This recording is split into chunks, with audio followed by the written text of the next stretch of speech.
Okay guys, we're going to give you a quick tutorial on using AWS Farm to test your iOS, Android, or your web app.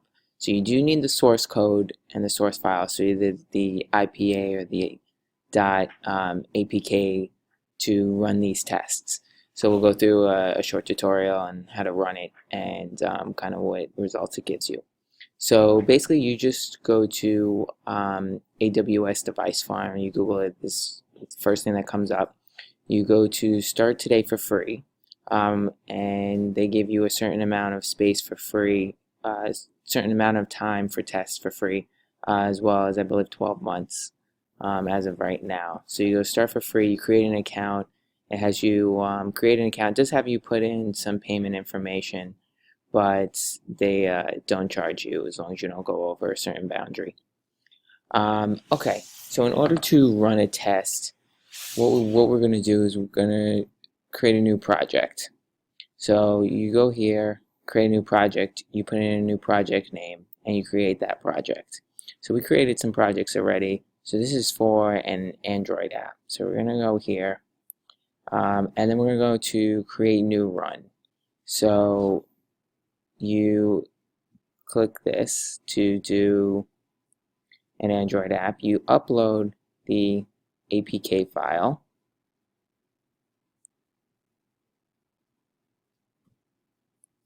and then you give the test a name.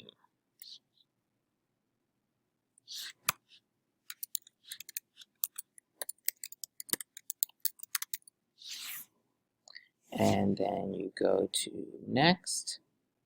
Now they do provide some built-in tests for you, where they test ones that were already written, but you can write your own, either in APM in Java or APM Python.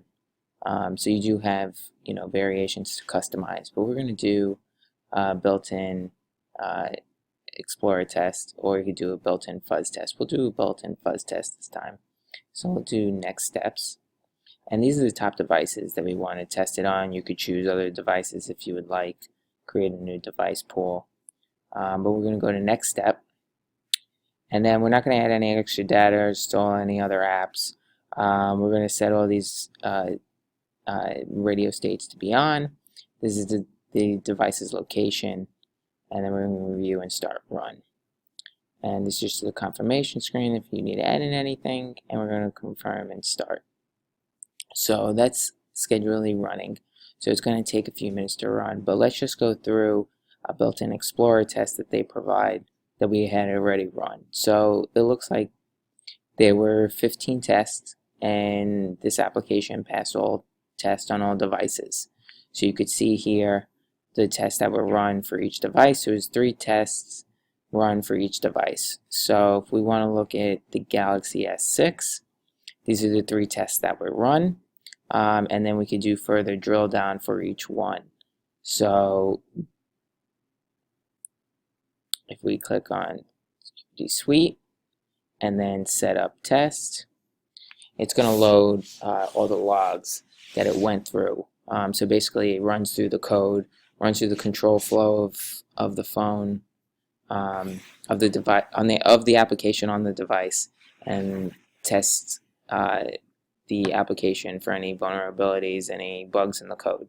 So here we could see that this successful test lifecycle of setup test had passed. You could download the logs here. You could view any screenshots just associated with that test. Now, for instance, so we go back to the main page here, built-in Explorer Suite. So these are going to be the logs that are going to load down here. This is the screenshot that is associated with that test when it was running it. The performance of the CPU, the memory, and the threads for that specific test. And then the files associated with that test. And you can download these and view these as well. So here we have the specific logs for this test. And we could view the source either by harness, device, and there's further drill down here, and then for a specific test if you have more than one test that you're running. And once again, the screenshots, performance, and the files for that test. So we'll go back to here, main page one more time, teardown suite test, and it's similar to this as well. So we click on that, further drill down, and while this loads, you can download the logs for this test. So we'll go back to the summary page here. So these are all the devices once again. And then we're going to go back to this run to view all the runs. So this is actually still running. So what we're going to do is we're going to go to the other project with the .ipa file that we did run. So we did the same thing. We created a new run and went through, and it did the test. And these are some errors that showed up. So either it was not able to perform these tests, or there were bugs in the code for specific tests. So it looks like this test was not able to be completed because there was an error in the file, wasn't able to complete any of those tests. So if there is an error in any of the logs, it's going to come up with a red exclamation point here, and it's going to show the run that it was associated with. And then you can drill down for each one once again. So let's go back to the Android project, and it looks like that's still running. It does take, quite a bit of time to run. For this application, it was about 15 minutes. As of right now, this should be almost complete, but basically this other test for the .ipa file for the iOS app, this was a built-in fuzz test, and that's another built-in one as well. Okay, well, this is an overview of running tests on your Android or iOS or web application in order to find bugs in your code and any other errors associated with the control flow. Oh, it looks like we had one that failed. So let's take a look at this. One unique failure found for the Galaxy S6.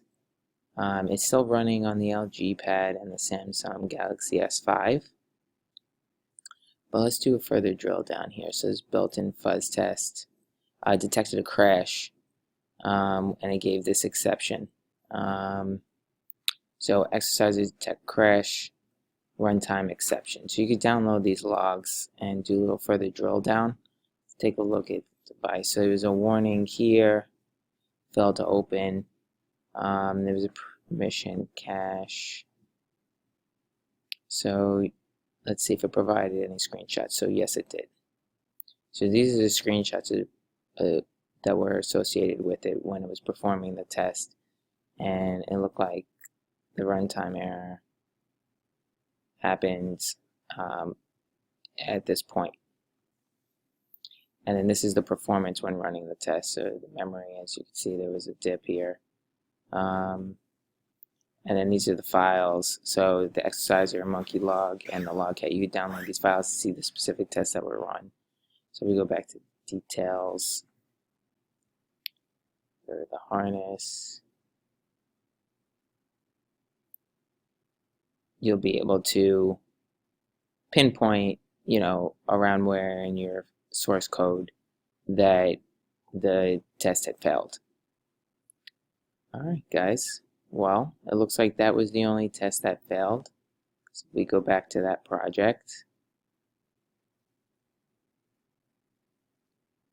It looks like the other devices passed all three tests for the built-in fuzz test.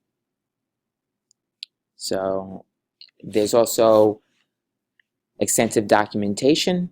If you go to AWS Device Farm and then pull up their documentation tutorials, they give you a rundown of all the possible errors that can occur, how to find them, what might be possible causes, and how to possibly correct those bugs in your code.